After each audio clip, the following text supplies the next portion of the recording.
I never expected a Tuesday afternoon to feel like a turning point, but somehow the smell of shampoo and the low hum of hairdryers made it so. I remember sitting in the salon chair, the plastic cape rustling around my shoulders, and feeling the strange weight of anticipation I didn't quite understand. My wife, Mara, had insisted I come, her voice gentle but insistent, and now I was here, staring at my own reflection in the mirror, unsure if I wanted to see who I was or who she imagined I could be. It wasn't the first time Mara had nudged me toward trying on her world.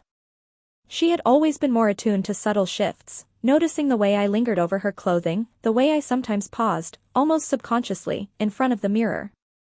She never shamed me, she simply suggested, observed, and encouraged curiosity. Yet today felt different. There was a deliberate rhythm to her insistence, a sense that we were both holding our breath. The stylist, a calm, precise woman named Lucille, greeted me warmly, introducing herself with a nod and a reassuring smile. I wanted to retreat, to laugh it off, to insist that I was fine just the way I was, but Mara's hand on my arm anchored me. Her touch was firm but gentle, a reminder that this was more than surface. It was a journey she wanted to take with me, not for her amusement, but out of care. As Lucille draped the cape over me, I felt a sudden flash of vulnerability. The world outside the salon felt miles away, irrelevant. All that existed was this moment, this mirror, and the quiet, unspoken agreement between Mara and me that we were about to explore something unknown. I wondered, almost fearfully, if I could truly separate my curiosity from shame, my willingness from embarrassment. Lucille asked me questions, about my hair, about the look I wanted, but I found myself answering mechanically, my mind wandering. I watched Mara across the room, noting the softness in her eyes and the way her fingers drummed lightly on her knees. She had this ability to be present without crowding, to guide without dictating. It was part of why I loved her, and why, in that moment, I realized that her suggestion wasn't about control, it was about trust. The first step was subtle. Lucille began by trimming, shaping, brushing, small changes that made the mirror unfamiliar yet not hostile. I noticed the slight alteration in my profile, the way the hair now framed my face differently. I didn't panic, I felt curiosity stir beneath my apprehension. It was startling how minor changes could provoke such complex emotions, how a mere shift in appearance could open a floodgate of reflection about identity, perception, and the self I had never fully examined. Mara leaned closer, her voice a quiet anchor. "Do you like it?" she asked, and I struggled to respond honestly. It wasn't just about liking or disliking, it was about seeing myself through a lens I'd never allowed before. I realized, with a pang of revelation, that my discomfort was not solely about the hair. It was about vulnerability, about letting someone witness a side of me I hadn't even named. Lucille continued, adding subtle touches, curling sections gently, smoothing the edges. Each motion was precise, deliberate, and intimate without being invasive. I felt an unexpected surge of gratitude, not just for her skill, but for the permission to explore a part of myself that had been quietly simmering under layers of habit and expectation. By the time the styling finished, the transformation was neither dramatic nor theatrical, it was understated, almost imperceptible, yet profoundly affecting. Looking into the mirror, I saw someone I recognized but also someone entirely new, and the tension between those two realities left me oddly exhilarated. Mara reached out, her hand brushing mine, and I understood that this was more than appearance, it was empathy, intimacy, and courage shared in a single, quiet space. As we left the salon, the late afternoon sun painting the streets gold, I felt an internal shift that no one could see, yet which was as tangible as the weight of my own heartbeat.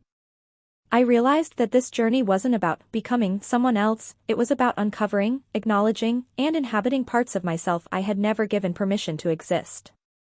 The mirror hadn't changed me, it had reflected a truth I'd been avoiding.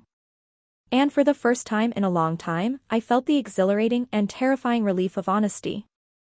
The next morning, I woke with a strange sense of displacement, though everything in the apartment was exactly as it had been the night before. Mara was already in the kitchen, humming softly while she prepared coffee, her movements fluid, familiar, and grounding. I watched her from the doorway, the sunlight falling on her hair like liquid warmth, and felt an unnameable tension in my chest. Part of me wanted to retreat, to resume the comfortable armor of routine, yet another part, the part Mara had coaxed awake, ached to continue what had begun yesterday. I caught my reflection in the hallway mirror and froze. The lines of my face looked the same, yet somehow, subtly, there was a softness I couldn't ignore. The shape of my hair around my temples, the slight shift in posture I hadn't noticed, made me feel exposed. Vulnerable. And, though I was hesitant to admit it even to myself, a little lighter. There was a fragile thrill in recognizing that the person staring back was both me and not me, a duality I wasn't ready to name. Breakfast was quiet. Mara's eyes occasionally flicked toward me, not with judgment or expectation, but with an unspoken invitation. I found myself speaking differently, slower, more deliberately. Even my hands, which had always felt heavy and self-contained, seemed to seek smaller gestures, careful movements that mirrored the small transformations I had begun to internalize. Mara asked how I was feeling, and I realized that the honest answer was impossibly complex. How do you explain a subtle, internal metamorphosis? How do you communicate that a haircut, a simple, everyday act, has forced you to confront every hidden corner of your own self-perception? I don't know, I admitted finally, my voice lower than usual. I feel lighter, I think. But also exposed. And weirdly, curious. Mara smiled, that quiet, knowing smile that held neither mockery nor pity. Curiosity is good, she said softly. It means you're awake to yourself. Her words lingered in the air, a mirror in themselves. Awake. I realized I had spent decades asleep to subtle currents in my own identity, drifting along predetermined lines of expectation without ever questioning why I accepted them. I remembered my father's gruff insistence on manly hobbies, my classmates' teasing laughter, my own internalized discomfort with softness, with vulnerability. Those memories weren't new, but the way they pressed against me now, reframed in the context of yesterday's small but profound shift, made them feel urgent. Later, when Mara suggested we go shopping for a few things to complement the style Lucille had begun, I felt a mix of dread and anticipation. The thought of venturing into public, even with Mara by my side, to buy clothes that might reveal a part of me I had always hidden, made my stomach knot. Yet, somewhere beneath the knot, a deeper curiosity pulsed. I wanted to understand, to see, to inhabit a reality where the social mirror, the world outside our apartment, reflected more than just what I had been conditioned to show. The store smelled of detergent and fabric softener, and the racks of clothing seemed both familiar and alien. Mara guided me gently, her hand occasionally brushing mine as she reached for an item. Try this, she suggested, holding up a soft blouse. I hesitated, then took it. The fabric was light against my skin, and I was struck by the simplicity of sensation, the way the cloth moved with me, neither constricting nor performative, simply present. In the dressing room, I looked at myself and felt the first ripple of real, unfiltered reflection. The mirror didn't judge, it only reflected. And what I saw was not a caricature or a costume, it was a person negotiating identity, empathy, and curiosity in real time. My hands hovered over the buttons, unsure, tentative, and I realized that every small act of self-adornment carried ethical weight. I was not merely trying on clothing, I was exploring honesty with myself, accountability for how I presented my inner world, and the courage to inhabit truth in a society that often demands conformity. Mara's presence was grounding. She didn't hover or push, she simply waited, a steady anchor. When I emerged, awkward and tentative, she nodded, her expression unreadable but warm. You look like yourself, she said. And also, like you're discovering yourself. The paradox struck me, discovering oneself without abandoning the self we already knew. How do you integrate layers of identity without feeling fractured? I had always assumed the answer lay in suppression or compartmentalization, but the mirror, Mara's presence, and even the touch of soft fabric suggested otherwise. Integration, not replacement, was the goal, a mosaic, not a masking. We left the store with a few carefully chosen pieces, small victories in fabric and color, each item a tangible extension of a psychological and moral negotiation. On the ride home, I found my mind wandering through memories I had never examined, moments when I had rejected curiosity or denied subtle urges to explore softness, expression, or vulnerability. Those memories were not shameful, they were evidence of survival strategies, learned behaviors, but they were now illuminated by a new lens, choice. I could choose differently.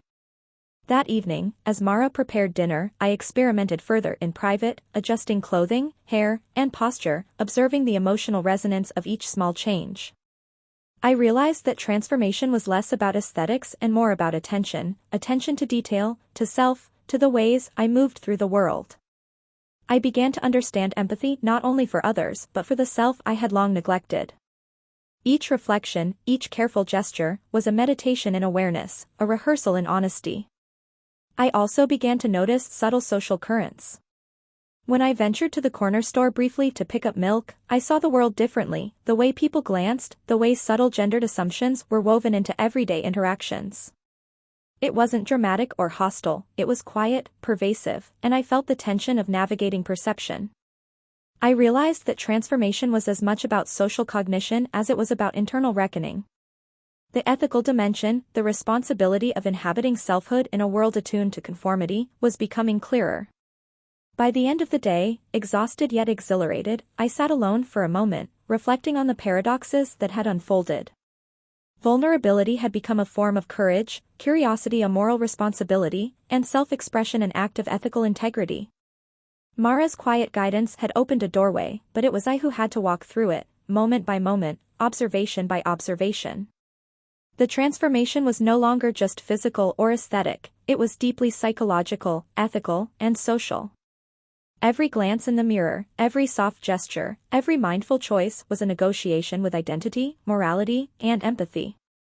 I realized that this journey, this slow, intentional unfolding, was teaching me something far more profound than appearance. It was teaching me how to inhabit myself fully, honestly, and responsibly. And as I fell asleep that night, I understood that the journey was only beginning.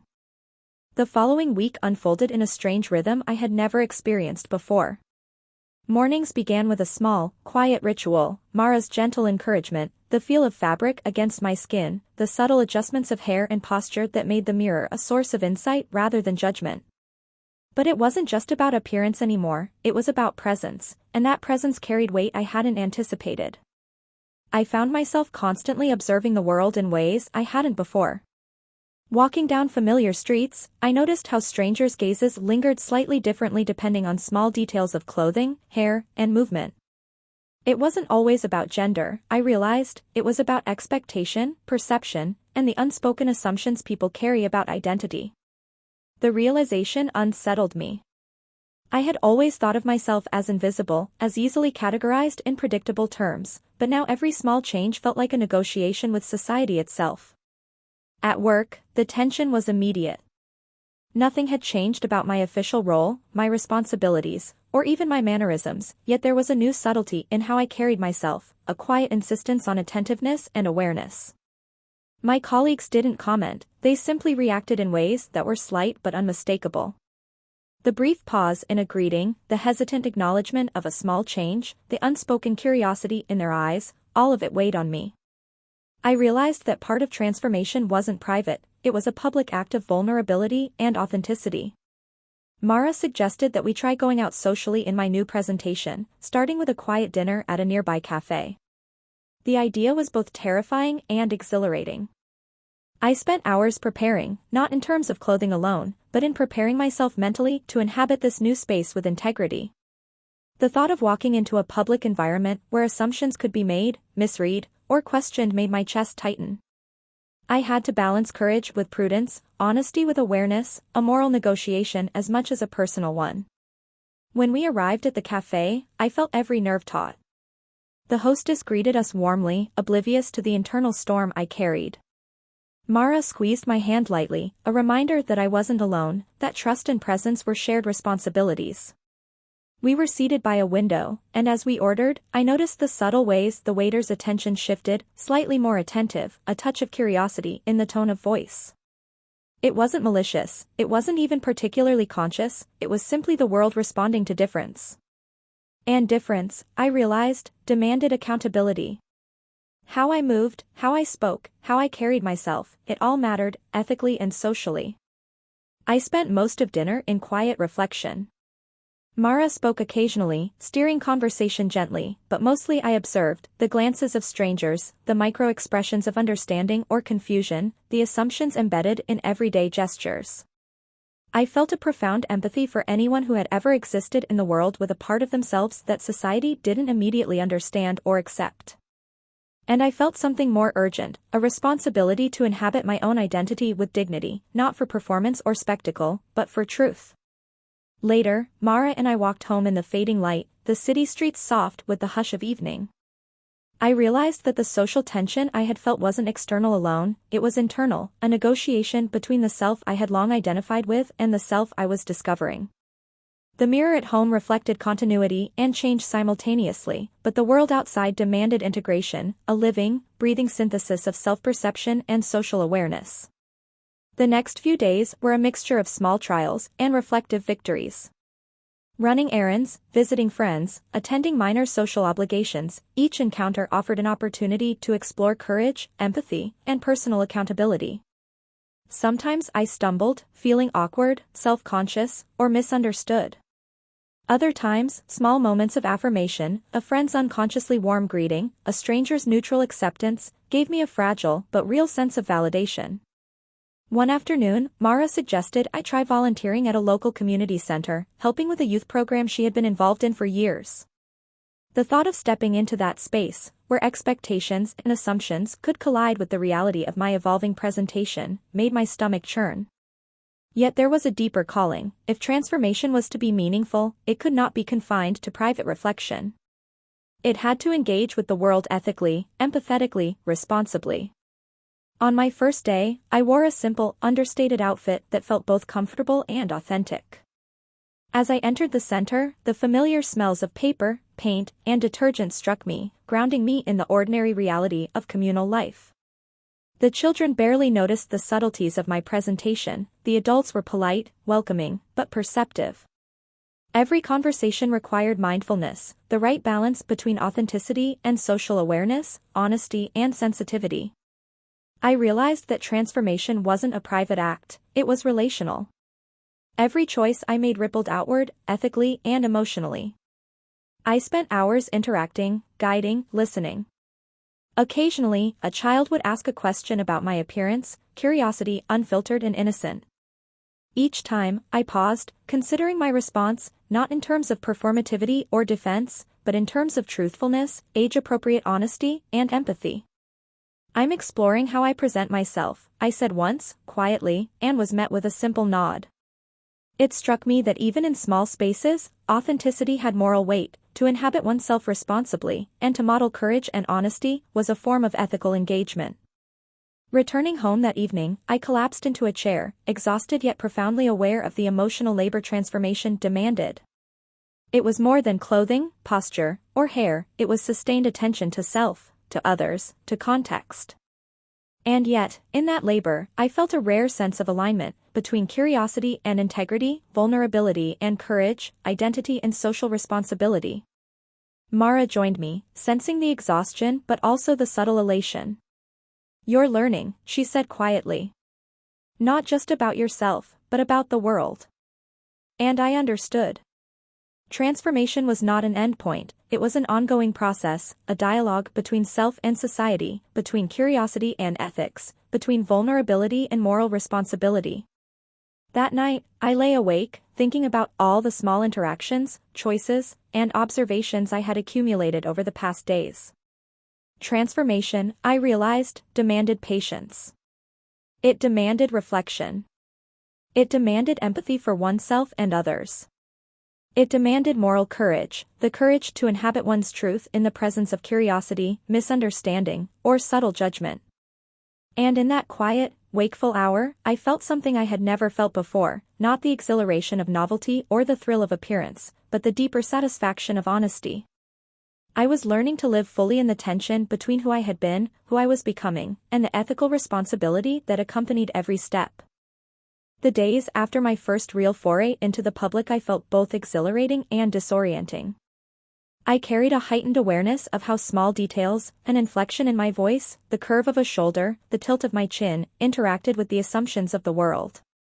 Even mundane activities became ethical exercises, walking down the street, ordering lunch, interacting with coworkers. Every action was layered with reflection. I wondered if the tension I felt was exhaustion or vigilance, or perhaps the strange joy of inhabiting a self fully seen for the first time. Mara suggested we spend a weekend with friends. I felt an immediate wave of anxiety. Friends who had known me for years, how would they respond to subtle shifts in my presentation? Would curiosity be tinged with judgment? Or would it reveal something deeper, a capacity for empathy I had underestimated in others and myself? The evening began gently, in Mara's living room with familiar laughter and the smell of homemade food. As the night unfolded, I noticed glances and micro-expressions I had never parsed before, a subtle hesitation in a handshake, a pause before a question, the flicker of surprise in someone's smile. None of it was hostile, none of it was accusatory, but it was perceptible. And I realized again that transformation was relational, how I carried myself, how I navigated assumptions, how I held curiosity and authenticity together, shaped every encounter. One friend, John, asked a question I hadn't anticipated. "Your hair, it's different. You're experimenting?" His tone was careful, curious, not mocking. I paused, weighing honesty against discretion. This wasn't a performance, it was an ethical moment. I could respond evasively, humorously, or honestly. I chose the latter. "I'm exploring how I present myself," I said quietly, the words feeling heavy and liberating at once. "Not changing who I am, just noticing what's there, what feels real." John nodded slowly, processing, and for a fleeting moment, I saw recognition in his expression. It wasn't an epiphany, not dramatic, but it was profound. Empathy was possible, even in spaces conditioned by expectations. That night, I reflected on the responsibility embedded in honesty. Transformation was not only personal, it was ethical, social, relational. Choosing to inhabit authenticity, especially when it diverged from expectation, was an act with consequences, both seen and unseen. Later, alone in the guest room, I considered my past. So much of my life had been defined by suppression, the habits I had learned to conform, the impulses I had ignored, the curiosity I had buried. I realized that the ethical dimension of transformation included not only presence in the world but also acknowledgement of the self I had denied. Integration was moral work, not just aesthetic work. I was learning to reconcile layers of identity, to honor curiosity while respecting consequence, to inhabit the tension between self-awareness and social responsibility. The following week, Mara proposed something even more challenging, attending a professional networking event together. It was not a social experiment for spectacle, it was a chance to see if the subtle shifts in my presentation could coexist with professional identity, competence, and integrity. I felt apprehension, a knot of anxiety in my stomach, but also a thrill. This was uncharted territory, where vulnerability and ethical accountability converged in real time. At the event, I navigated introductions, small talk, and professional discourse with heightened awareness. Each gesture, each glance, each response carried layers of significance. I noticed subtle shifts in perception, colleagues' attention lingered differently, questions were framed with curiosity rather than assumption, and for the first time, I felt that my presence could be authentic without compromising professional identity. It was a revelation, but also a reminder, every interaction demanded care, honesty, and reflection. Transformation was not a shield, it was a responsibility. Later, walking home, Mara and I reflected on the experience. "You carried it well," she said quietly. "Not perfect, but honest. That's what matters." I realized that she was right. Transformation was not about flawless performance or societal approval, it was about sustained authenticity, moral awareness, and empathy in every choice. It was about inhabiting selfhood with integrity, in private and in public, with courage and reflection. The next days brought small personal experiments, practicing subtle adjustments in speech, posture, and expression, reflecting on interactions in journals I had begun to keep, considering how my internal self-dialogue shaped external behavior. I noticed patterns, moments when fear constrained curiosity, when social expectation conflicted with ethical honesty, when I defaulted to habit rather than reflection. Each observation was an opportunity for learning, growth, and moral refinement. One afternoon, Mara and I visited a bookstore. Surrounded by quiet shelves, the familiar smell of paper and ink, I felt a sudden wave of introspection. Browsing through titles, I noticed a young woman glancing at me, curiosity in her expression. There was no judgment, no hostility, simply recognition of difference. I realized that part of transformation was recognizing others' humanity, just as they might recognize mine. Empathy was reciprocal, ethical, relational. It was as much about presence as it was about reflection. In the days that followed, I began experimenting with private routines, adjusting clothing, hairstyle, and posture while observing emotional resonance. Each choice revealed subtle truths, how I felt grounded, exposed, or aligned. Transformation was not about radical change, it was about attention, mindfulness, and moral accountability. I realized that the mirror reflected not merely appearance but ethical integrity, the alignment of self, curiosity, and relational responsibility. As the weeks progressed, I encountered more complex social situations, casual encounters with strangers, professional meetings, minor conflicts, and unexpected moments of recognition or misjudgment. Each event required reflection. How could I respond with honesty, empathy, and responsibility? How could I inhabit curiosity without provoking discomfort or misunderstanding? How could I reconcile internal identity with external perception without compromising integrity? One evening, Mara and I attended a small community gathering. A conversation arose about gender, identity, and societal expectation. I listened first, then spoke carefully, sharing personal reflections without sensationalism or performance. The response was thoughtful, nods, smiles, pauses. I realized that transformation, when rooted in ethical curiosity and moral reflection, could educate, provoke insight, and model courage. Presence, honesty, and integrity carried social and emotional weight beyond personal satisfaction. By the end of Part 4, I understood the journey as ongoing, layered, and profoundly relational. Transformation was less about aesthetic change than about sustained self-awareness, ethical accountability, and empathy, for oneself and for others. It demanded attention, reflection, and courage, but it also offered profound insight into identity, perception, morality, and relational existence. And lying in bed that night, Mara beside me, I felt a rare, quiet certainty that the journey was not about becoming someone else, but about inhabiting the full, complex, and ethically resonant self I had long denied. That realization, more than any hairstyle, blouse, or posture, was the deepest transformation of all. Of the weeks blurred into a rhythm I had never known before, a rhythm of quiet observation, reflection, and cautious experimentation. It was no longer a matter of haircuts or fabric, subtle as those had been. Transformation had seeped into thought patterns, emotional responses, and ethical awareness. I noticed everything, the slight hesitation in Mara's smile when she asked me to do something unfamiliar, the nuanced expressions of strangers who were polite but curious, the micro-decisions I made about how to occupy space ethically. One afternoon, Mara suggested I accompany her to a volunteer coordination meeting at a local nonprofit she had worked with for years. It was a small gathering, but I knew it would test me in ways the bookstore, cafe, or even a networking event could not.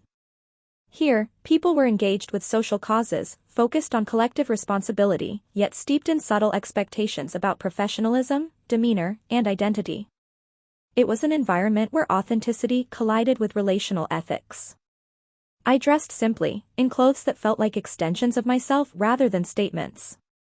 The moment we entered, I felt the tension tighten in my chest, the invisible gauge of perception, judgment, and curiosity. As introductions began, I realized that every smile, nod, and handshake carried weight. Some people were unaware of my transformation, others glanced with curiosity, their micro-expressions betraying thought processes I could only guess at. I became acutely conscious of the moral dimension of presence, how my gestures, tone, and posture could convey honesty, empathy, or discomfort. During the discussion, a colleague asked about a recent project and its challenges. My response was careful, precise, professional, but I could feel the subtle way my presentation influenced perception. Questions were framed with curiosity, sometimes unintentionally probing, reflecting assumptions about identity and capability. I realized that transformation was not private, it was relational. Every interaction required mindfulness, not for performance, but for ethical integrity. After the meeting, Mara suggested we walk through the nearby park. The sunlight fell in golden streaks across the paths, and I felt the quiet pulse of awareness that had become constant. I reflected on past patterns of self-denial, the years spent conforming to expectations, suppressing curiosity, and avoiding vulnerability. Each memory surfaced as both challenge and guide. Ethical transformation, I realized, required acknowledgement of those years, not shame, but honest accounting. I needed to integrate them into my current understanding of self, to inhabit both continuity and change simultaneously. That evening, alone in the apartment, I reviewed interactions in my journal. I wrote about subtle social cues, internal hesitations, and moments of ethical reckoning. I noted when fear had caused avoidance, when curiosity had led to insight, and when vulnerability had been met with acceptance or surprise. It became clear that transformation was iterative, reflection informed behavior, which informed perception, which demanded further reflection. There was no end point, only ongoing negotiation between self, society, and conscience. A particularly intense moment arrived unexpectedly during a family gathering. Mara's younger cousin, visiting from out of town, greeted me warmly but paused when our eyes met. "You look different," she said, her voice gentle, innocent, yet probing. I paused, feeling the familiar tension of honesty versus ease. Could I explain myself without burdening, confusing, or inadvertently performing? Could I inhabit my curiosity while honoring relational trust? "I'm exploring how I express myself," I said finally, choosing words deliberately. "I'm not changing who I am, but I'm noticing parts of myself I haven't allowed to exist before." Her eyes widened slightly, a flicker of recognition and thoughtfulness crossing her face. There was no judgment, only curiosity. And in that moment, I understood a profound truth: transformation was not spectacle, it was ethical presence. It was courage coupled with reflection, vulnerability with accountability. Each interaction carried weight beyond personal expression, it was an exercise in relational morality. Over the following days, I encountered other, less predictable situations, brief encounters with strangers who misread my cues, social spaces where assumptions collided with reality, moments of misunderstanding. Each instance required careful reflection. How could I respond with empathy? How could I maintain integrity while navigating expectation? How could I inhabit identity without inadvertently causing discomfort or misperception? I began to see transformation as a continuous ethical practice, not merely a personal journey. One afternoon, Mara suggested a reflective exercise. We would visit a museum together, not for aesthetics, but for observation. Surrounded by art, I felt a clarity I had not experienced elsewhere. The works themselves, images of human experience, struggle, and triumph, mirrored my own evolving consciousness. I noticed parallels between artistic layering and my internal negotiation. Color, texture, subtle detail reflected the interplay between self-perception, social perception, and moral accountability. I realized that every act of transformation, no matter how subtle, could be understood as a brushstroke in the ongoing composition of identity. The evening grew long, and as we left the museum, I felt the weight of ethical reflection pressing gently but persistently. I considered choices I had made in public and private, moments of honesty, avoidance, curiosity, and courage. I understood that transformation demanded sustained mindfulness, but it also rewarded insight, empathy, and personal integration. I could no longer separate self-perception from social consequence. My awareness had expanded to encompass relational ethics, moral responsibility, and emotional accountability. Later that week, I experienced a moment that crystallized the depth of my journey. I met an old friend for coffee, someone who had known me for years but had never seen this evolving aspect of myself. The encounter began with hesitation, brief pauses, careful observation, the silent negotiation of expectation and curiosity. I chose honesty again, to articulate my journey without sensationalism, to describe internal exploration without apology or performance. The conversation was profound. My friend listened, asked thoughtful questions, and responded with empathy rather than judgment. I felt the rare, unshakable understanding that comes when trust, authenticity, and ethical presence converge. I realized that transformation had become a practice of relational integrity. It was not private, not performative, not temporary, it was a living, ethical engagement with self and society. By the end of part 5, I understood that transformation was cumulative, ethical, and deeply relational. Each interaction, each reflection, each moment of vulnerability and curiosity had layered into a coherent practice of honesty, empathy, and moral presence. Appearance was merely a vehicle, the true work was internal and social, psychological and ethical. I had learned to inhabit tension, to balance curiosity with accountability, vulnerability with courage, self-awareness with relational empathy. And lying awake that night, Mara beside me, I felt an exhaustion unlike physical fatigue, a deep, meditative awareness that I was living inside a new ethical reality. Transformation was not spectacle, it was integrity. It was attention. It was moral courage. And in that quiet, reflective state, I felt the profound satisfaction of inhabiting my full, evolving self.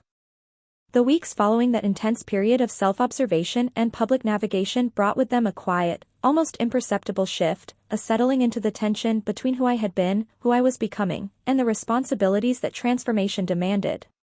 Each morning I woke, I felt the echo of choices, actions, and reflections vibrating gently in my chest. Mara was always there, her presence steady and unassuming, a reminder that transformation was not isolation but dialogue, not spectacle but relational truth. I began to notice subtleties in my own thought patterns that had once gone unexamined. Where I had habitually suppressed discomfort, I now allowed myself to observe it, to name it, to learn from it. Where I had assumed understanding of myself and others, I now discovered layers I had ignored or dismissed. It was a humbling process, but it was also profoundly liberating. I realized that ethical self-reflection was not optional, it was integral to being human, to inhabiting a world filled with nuance, expectation, and unpredictability. One evening, Mara suggested we revisit the community center, not to volunteer this time, but simply to observe and reflect. Walking into the space, the familiar smells, sounds, and rhythms brought an immediate sense of groundedness. But I also felt new awareness of how I had been seen, how I had responded, how I had acted with both courage and hesitation. Watching the children, the staff, the ordinary rhythms of communal life, I felt the weight of moral responsibility in even the smallest gestures, how presence, authenticity, and attention could affect others in ways that were unseen yet real. I remembered a moment from early in my journey, when I had hesitated to explain myself to a child, fearing misunderstanding. Now, sitting quietly on a bench while Mara conversed with a staff member, I realized that those moments of hesitation were formative. They had taught me the importance of empathy, patience, and ethical clarity. Transformation, I saw now, was a mosaic of choices, each small but consequential, each ethical as well as emotional. Later, alone in my room, I reflected on social perception more deeply than ever before. I remembered subtle glances at cafes, bookstores, and work events, the hesitations and curiosity of friends and family, the micro-expressions of strangers who unconsciously measured difference.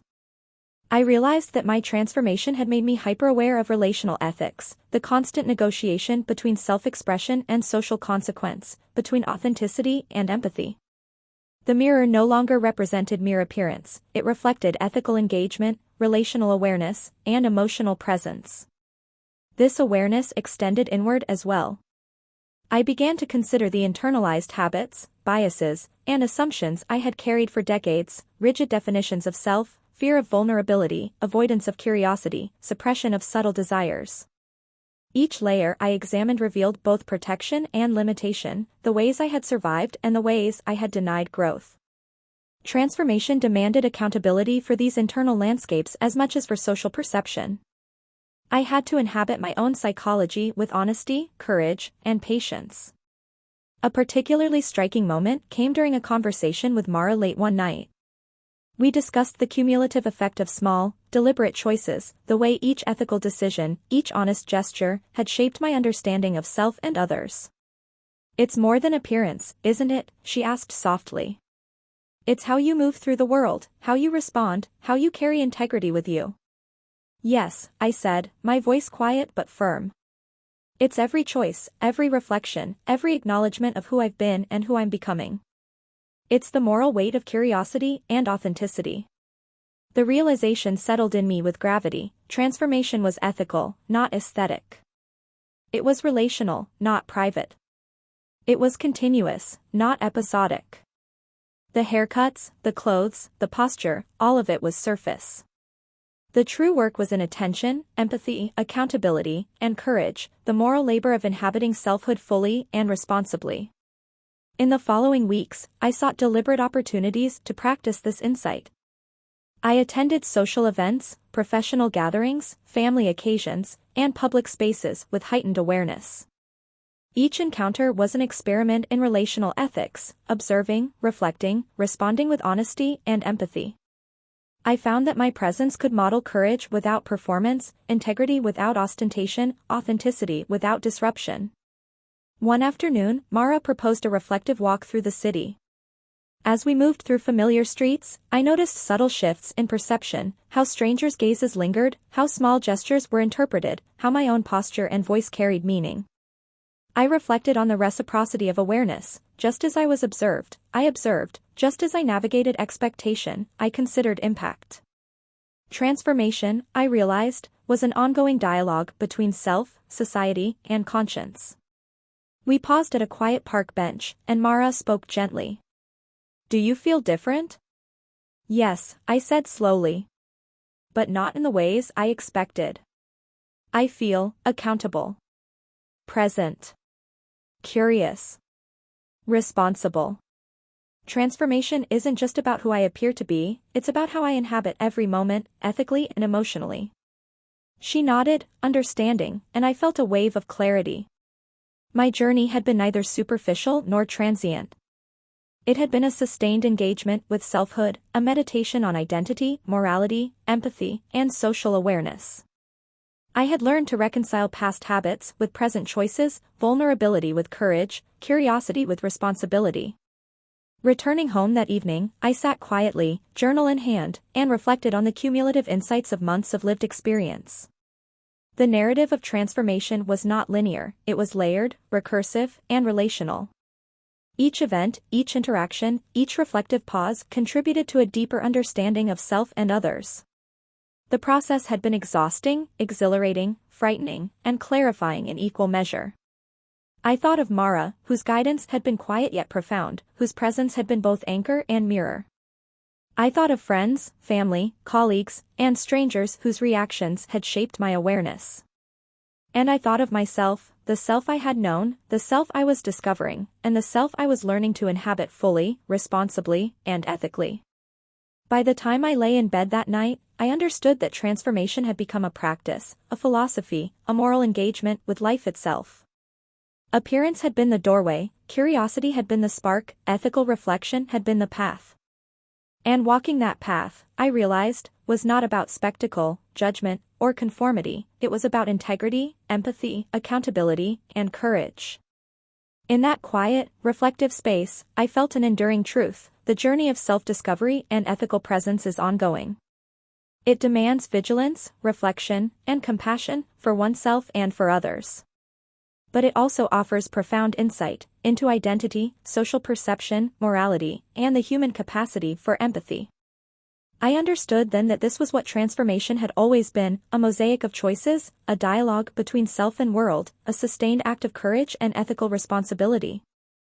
And in inhabiting it fully, I felt the deepest satisfaction I had ever known, not of novelty, not of appearance, not of approval, but of truth, integrity, and human insight.